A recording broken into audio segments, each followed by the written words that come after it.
Tinawagan ko palang mama at papa mo kanina dahil sana man lang ay makasunod sila rito sa Batangas para sabay-sabay na tayo mag-celebrate ng Pasko at bagong taon dito sa bahay. Kwento sa akin ni Tita Wilma kaya naman napatingin ako rito at naghihintay ulit ng mga sasabihin nito. Ano pong sabi sa'yo nila mama, tita? Ang sabi sa akin ayos lang daw silang dalawa ni Papa mo ron sa inyo. Sa Maynila nila gustong magpasko at bagong taon eh. Di ko naman na mapilit. Malungkot na tura ni Tita Wilma habang hinahalo nitong niluluto niyang ulam para mamaya sa Noche Buena. Sinabi ko na rin po sa kanila yan na dito na lang kami sa Batangas magpasko at bagong taon. Pero ayaw rin nila eh. Uuwi rin po ako kaagad sa Maynila after kong magawa yung need ko pong gawin dito sa Batangas, tita. Nakangiting sabi ko kay Tita Wilma at tumango naman ito sa akin bago bumalik sa pagluluto niya. Matapos ang ilang oras ay kaunti na lamang ang lulutuin at gagawin ni Tita Wilma. Kaya naman hinayaan na ako nitong lumabas ng bahay dahil nagpaalam akong may pupuntahan lang sandali. Te Sam, saan po ikaw punta? Biglang pagsasalita ni Aria sa likuran ko kaya naman napahinto ako sa paglalakad. Kanina pa pala ito nakasunod sa akin dahil nasa gitna na ako ng paglalakad ko. Hala ka Aria, sumunod ka pala kay Tita Sam? Gulat na tanong ko rito at tumango naman ito sa akin bago sumagot. Opo, tatanong ko lang po sana saan ka punta. Kaso nasama na ako. Kalmadong pagpapaliwanag nito sa akin kaya naman napabuntong hininga na lamang ako. At binuhat ito dahil nahihirapan ito sa paglalakad sa buhangin. Napagdesisyonan ko na isama na lang si Aria sa pupuntahan ko. Dahil malapit lang naman sa amin ang pupuntahan ko. Sana lang talaga hindi mataranta si Aristophanes at Isa na nawawala ang babaeng anak nila. Dahil sumunod pala ito sa akin. Where tayo pupunta, Tita Sam? Diyan lang sa may tindahan, bibilahan ko sana kayo ng candy ni Kuya Ariel mo. Kaso nahuli mo si Tisam. Natatawang sagot ko sa kanya kaya natawa rin ito at bigla ako nitong hinalikan sa pisngi kaya naman mas napangiti pa ako. Ang lambing talaga ng mga anak ni Aristophanes, mana kay Isa at hindi sa kanya. Thank you po, Tisam. Welcome po, Ayang. Sweet mo talaga kay Tisam. Masaya kaming naglakad papuntang tindahan ni Ayang para bumili ng candy na gusto niya. Medyo natagalan pa kami at lagpas na pala ito sa mansyon nila Denver. Ang akala ko kasi malapit lang dahil sa sinabi ni Thorn nung nakaraan. Pinapili ko si Ayang ng gusto niyang candy dahil sa dami ng mga klase ng candy ang meron sa tindahan dito sa beach. I want steak o po, Tisam. Turo nito sa nakita niyang lalagyan ng steak o kaya naman yumuko ako para magpantay kami dalawa ni Aria. How about Kuya Ariel? What do you think he would like to have? I think po, want niya rin ng steak o. I want the strawberry one and he wants chocolate po, Tisam. Magalang na sagot nito sa akin. Kaya naman hindi ko na naiwasang halikan ito sa pisngi dahil sa sobrang cute nito. Pabili po Nay, 2 steak o nga po. Isang chocolate po at isang strawberry. Pagbili ko sa tindahan at binalot ka agad nito ang 2 lalagyan. Pinabuksan agad sa akin ni Ayang ang kanya kaya naman kumuha ko ng isang steak o sa lalagyan. Pwedeng makahingi si Tisam sa steak o mo po, Ayang? Pagpapaalam ko kay Ayang at tumango naman ito kaagad habang umunguya, kaya kumuha na lang din ako. Naglalakad na kaming 2 pa uwi sa bahay. Pero nakasalubong pa namin si Denver na palabas pa lang sa mansyon nila. Wait lang, Aria. Nakangiting pakiusap ko sa bata at tumango naman din ito habang nakatitig kay Denver. Nagsalit-salita ng tingin ni Denver sa amin 2 ni Ayang kaya kumunot ang noo ko rito. Hello, Denver. Bati ko rito kaya ibinaling nito ang atensyon niya sa akin at lumapit din ito sa amin. Naamoy ko agad ang pabango nito kaya naman napangiti ako. Hello. Nag-aalang ang bati nito kay Ayang at kumaway naman ito sa kanya. Habang pinipilit iangat ang hawak niyang stick o na para bang inaalok nito si Denver na kumuha sa lalagyan. Kumuha ka na lang, please. Bulong ko kay Denver kaya naman kumuha ito ng isang stick o sa lalagyan. Tinulungan ko naman sa pagsasara nito si Ayang dahil baka matapon niya at umiyak pa ito. Anong ganap niyo ni Thorn dyan mamaya? Tanong ko rito habang umunguya kaya naman napaisip si Denver. Bakit? Ano bang need gawin mamaya? Noche Buena na mamaya ah. Oh? Maghahanda ba kayo? Or hindi tradisyon sa inyo yung sasalubungin yung Pasko? Yung New Year lang sinasalubong ganon? Tanong ko rito kaya naman napakamot ito sa batok niya. Ginagawa naman but we can't cook. Nahihiya nitong usal sa akin. Kaya naman muntikan na rin akong matawa sa kanya. Ganun ba? Pwede naman kayong makaselebrate na lang mamaya sa amin. Really? San ba? Diyan lang banda oh. Ayang! Napatingin kami kay Aristophanes na sumisigaw habang tumatakbo kay Aria. Binuhat agad nito si Ayang nang makita nitong anak niya. I've been looking for you everywhere, baby. Natataranta nitong turan kaya naman hindi ako kaagad nakaimik. Sinamaan ako nito ng tingin kaya naman napamaang ako. Kasama mo pala si Ayang, hindi mo man lang sinabi sa akin na aalis kayong dalawa. Masungit na turan ni Aristophanes sa akin, kaya naman napanguso kami pareho ni Ayang. Sumunod kasi sa akin si Aria. Sinama ko na lang kasi bandang gitna na ng paglalakad ko napansin ko nakasunod pala siya sa akin. Bumili lang naman kami ng stick-o sa tindahan. Ay, sakala ko nawala na. Kalmado ng turan ni Aristophanes at saka ko lang napansin na seryoso ng tingin sa amin ni Denver. Kakausapin ko pa sana ito pero kumibo naman si Aristophanes. Tawag ka pala ni Mama, may ginagawa ka ba rito sa labas? Tanong nito sa akin at napasilip ito kay Denver kaya naman tumikim ako bago magsalita. Wala naman akong ginagawa rito. By the way, Aristophanes, meet Denver. Denver, meet Aristophanes. Tara na! Usal ni Aristophanes at saka hinawakan ako nito sa kanang kamay ko para akayin ako. Kaya hindi na ako nakaangal pa. Mamaya na lang Denver, alis muna kami. Pagpapaalam ko rito at pilit itong ngumiti at nagpaalam din sa amin bago ito bumalik sa loob ng mansyon. Humarap naman ako sa daan at kaagad na kinurot sa tagiliran si Aristophanes dahil sa ginawa niya. Ano yun? Bakit nagsusungit ka kanina, Istong? Nanggigigil na tanong ko rito dahil hindi ko nagustuhan kung paano niya tratuhin kanina si Denver. Hindi ba siya yung sinasabi mong ex-fiancé mo? Naalibadbaran kasi ako sa mukha niya. Naalala ko yung mga naikwento mo sa akin. Sagot nito sa akin habang seryoso lang siya sa paglalakad. Kaya naman pinalo ko ito sa braso niya. Kaya ayaw ko magkwento sa iyo eh. Ako na nga kasing bahala, huwag ka nang masungit, okay? Huminto ito sa paglalakad at kinurot din ako nito pabalik. Kaya naman napainda ako. Bakit nangungurot ka? Galit din pala ako sa'yo kasi hindi ka man lang nagpaalam sa akin na isasama mo si Ayang sa labas. Nag-aalala si Isay eh. Umiyak pa si Ariel kaya hinanap ko na agad. Ay sorry, sumunod kasi siya sa akin eh. Paliwanag ko sa kanya at saka nagmamadali kami naglakad para makauwi na sa bahay. Tama nga si Aristophanes dahil umiiyak nga si Ariel. Ayang! Umiiyak na sigaw ni Ariel nang makita kami nitong papasok na sa bahay. Binaba ni Aristophanes si Ayang kaya naman niyakap ito ni Ariel.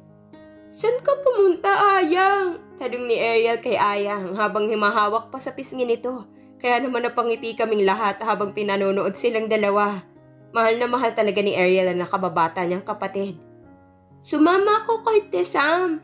Tesam, pakita mo po kay Kuya binili natin sa kanya. Usal sa akin ni Aria. Kaya naman itinaas ko ang dala kong mga lalagyan ng stick-o. Lumapit agad sa akin si Ariel dahil dito. Tesam, bumili ka ng stick-o ni Aria? Opo, Kuya Ariel. Hindi po ako kasama. Sorry po, sumunod lang po si Aya sa akin. Pero binili ka rin po namin ng stick-o, baby. Nakangiting turan ko kay Ariel. At inabot ko rito ang stick-o niya. Kaya naman napangiti na lang ito at humalik sa akin. Wow, favorite ko po to, Tesam. Thank you po. Masayang pagpapasalamat nito sa akin at tumango na lang ako kay Ariel. O, ibigay nyo kay mama niya yan. Bawal sumobra sa sweets ha, Kuya Ariel at Ayang, okay? Pagpapaalala ni Aristophanes sa mga anak niya. At tumango naman ang mga ito agad sa kanya. Tumakbo ang mga ito papunta kay Isa na abala sa paglalagay ng mga Christmas lights sa Christmas tree.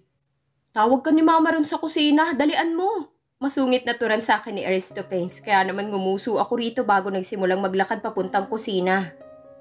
Tita Wilma, sabi po ni Aristophanes sa akin, tawag niyo raw po ako. Bakit po, tita?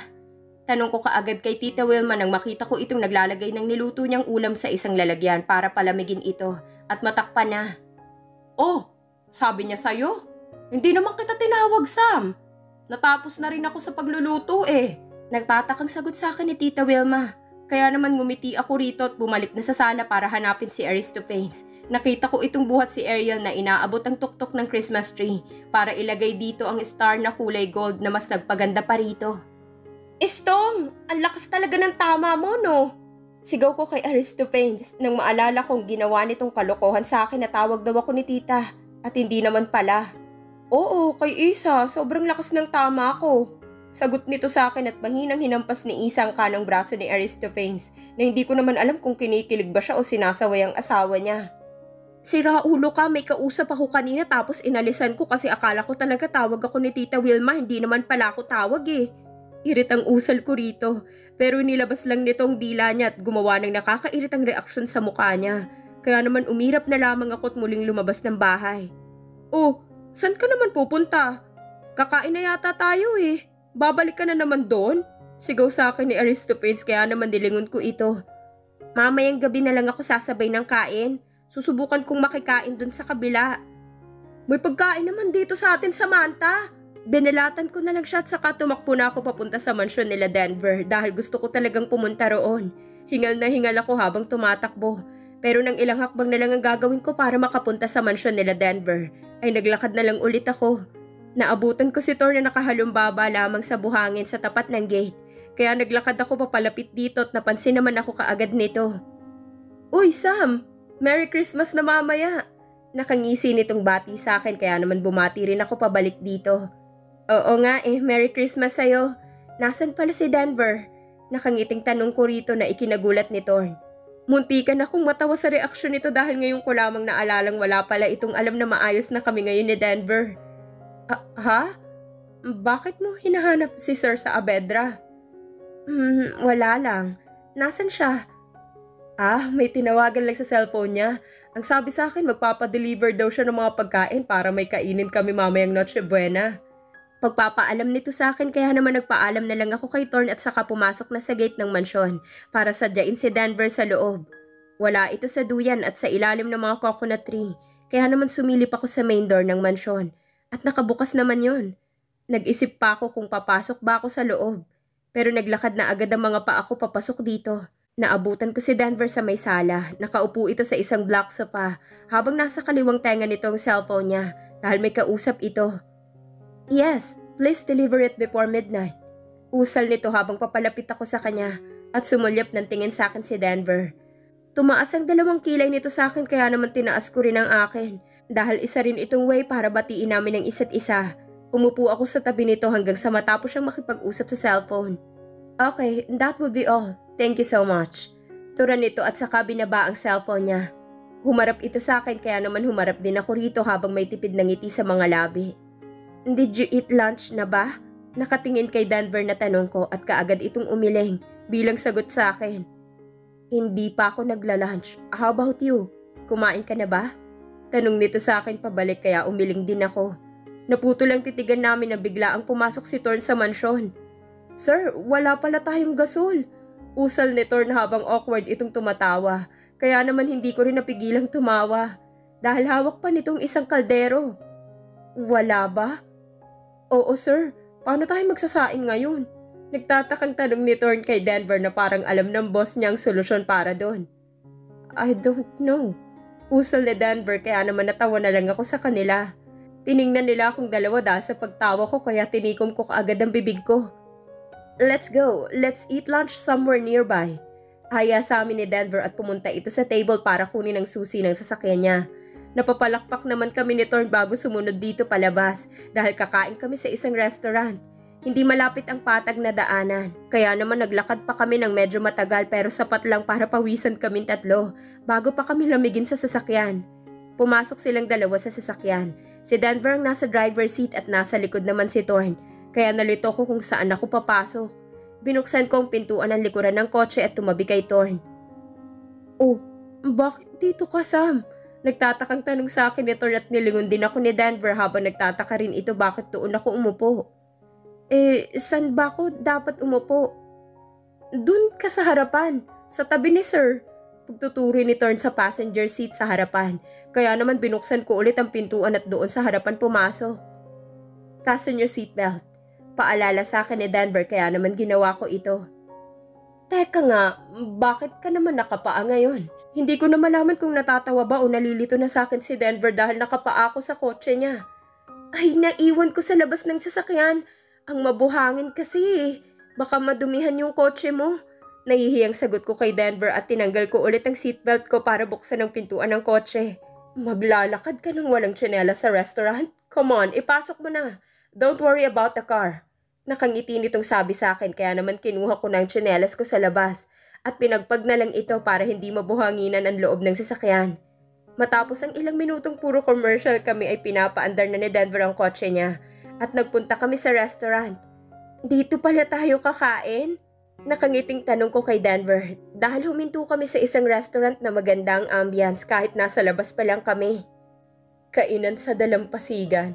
Pagbabasa ni Thorne sa malaking signage ng restaurant. Pumasok na kami rito at nagandahan talaga ako sa lugar dahil sobrang cozy lang ng atmosphere dito at may mga tanim pa silang halaman na maganda sa mga mata at nakabubuti para sa environment nila. Umupo kaming tatlo sa pinakadulong lamesa dahil marami ang kumakain sa restaurant ngayon kahit lagpas lunch na ang oras. Binigyan kami ng menu ng isang waitress kaya naman pumili kami ng kakainin. I would like to have inihaw na baboy with rice. Nakangiting sabi ko sa waitress at isinulat naman niya yon. Sir, ako gusto ko crispy pata tapos 3 rice. Nakangiting sabi ni Thorne kay Denver pero narinig naman ng waitress kaya sinulat na rin ito. I would like to have chicken cordon bleu and 2 rice also. 3 soft drinks na rin and 3 glasses of water, miss. Magalang na pagsasabi ni Denver sa order niya at tumango naman ang waitress sa kanya. Your order is 1 inihaw na baboy, crispy pata, chicken cordon bleu, 6 cups of rice, and 3 soft drinks and water. Is that all, sir? And ma'am? Nakangiting pag-uulit nito sa order naming tatlo. And that would be all. Thank you.